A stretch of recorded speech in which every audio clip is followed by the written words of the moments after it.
2차 북미 정상회담이 여드레 앞으로 다가온 가운데 북미가 물밑 의제 조율에 한창인데요. 북미가 서로 연락관을 교환하는 방안을 검토 중이라는 보도가 나왔습니다.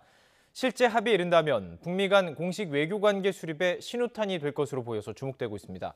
워싱턴 특파원 연결해서 자세한 이야기 나눠보도록 하겠습니다. 김희준 특파원. 네, 워싱턴입니다. 네, 이 북한과 미국이 연락관 교환 방안을 검토 중이다, 이런 보도가 나왔군요. 네, CNN 방송이 북미 협상에 정통한 고위 소식통 2명을 인용해 보도한 내용입니다. 북한과 미국이 연락관을 교환하는 방안을 진지하게 검토 중이라는 겁니다. 이것이 공식적인 북미 외교관계 수립을 향한 점진적인 조치가 될 것이라고 밝혔습니다. 논의가 진전된다면 미국이 북한 내 사무소 설치를 위해 연락관들을 파견하게 되는데 이들은 한국어를 구사하는 고위급 외교관이 이끌게 될 것이라고도 전했습니다. 자, 이 연락관 교환이라면 연락사무소 설치의 전 단계다, 이렇게 볼 수 있죠. 네, 그렇습니다. 연락관 교환 논의가 사실이라면 북미 간의 연락사무소 설치를 염두에 둔 조치다, 이렇게 볼 수 있습니다. 국교 정상화는 연락사무소나 이익대표부를 둔 뒤 상주 대사관을 설치하는 단계를 밟는데요. 수교전이나 외교 중단 상황에서 자국의 이익을 보호하기 위해 운영하는 것이 바로 연락사무소입니다. 참고로 이익대표부는 같은 상황에서 제3국의 대사관에 자국 국민의 이익 보호를 위해 설치하는 겁니다. 북미가 상호 연락관을 두고 연락사무소까지 설치한다면 이는 70년 적대 관계를 끊으며 상설, 대화 채널을 수립하는 단계라고 볼 수 있습니다. 이는 싱가포르 북미 정상회담 합의 제1항인 새로운 북미 관계 수립과 연계된 조치인데요.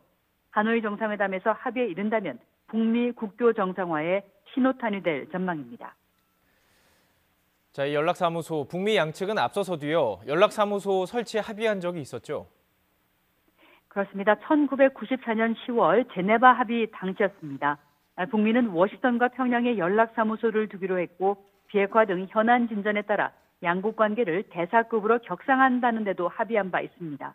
양측은 각기 상대국의 부지까지 물색을 했는데요. 하지만 합의는 결국 지켜지지 않았습니다. 그의 말에 북한 비무장지대를 넘은 미군 헬기가 북한에 격추되는 등의 사건으로 긴장이 고조되면서 무산되고 만 사례가 있습니다. 그렇군요.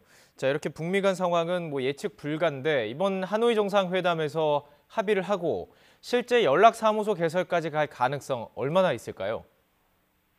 네, 북미는 2차 북미 정상회담을 앞두고 비핵화 실행 조치와 상응 조치의 교환 단계를 두고 치열한 물밑 조율을 벌여왔습니다.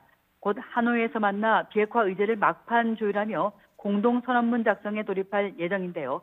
결국 북미가 이 비핵화 실행 조치와 상응 조치를 어떻게 조합을 이끌어가느냐에 따라 연락사무소 성사 여부도 판가름 날 전망입니다. 국내외에 2차 북미 정상회담에 진전된 성과를 내놓아야 하는 미국으로선 북한이 영변 핵시설 폐기에 더해 이른바 플러스 알파를 내어줘야 관계 정상화의 문을 열 것으로 보입니다. 또 북한의 비핵화 조치의 강도에 따라서 종전선언이나 일부 경제제재 완화 등까지 내어줄 가능성이 있습니다. 한편 2차 정상회담이 개최되는 베트남도 미국과의 국교 정상화에 앞서 미군 유해 송환 등으로 신뢰관계를 구축한 뒤 연락사무소 설치와 경제제재 해제라는 단계를 밟은 만큼 북한에도 좋은 신호가 될 수 있다는 긍정적인 전망이 나옵니다. 예. 자, 하지만 그 북한 측에서는 사실 종전선언이나 체제안전보장 문제보다 이 제재 완화, 경제 제재 완화에 더 관심이 크지 않겠습니까?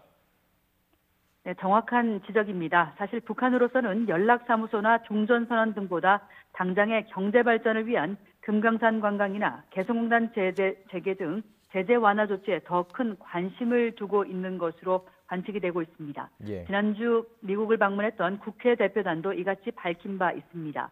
때문에 연락사무소의 설치가 북한의 전향적인 비핵화 조치를 이끄는데 얼마나 큰 동인이 될 것인지에 대해서는 여전히 의문이 있습니다.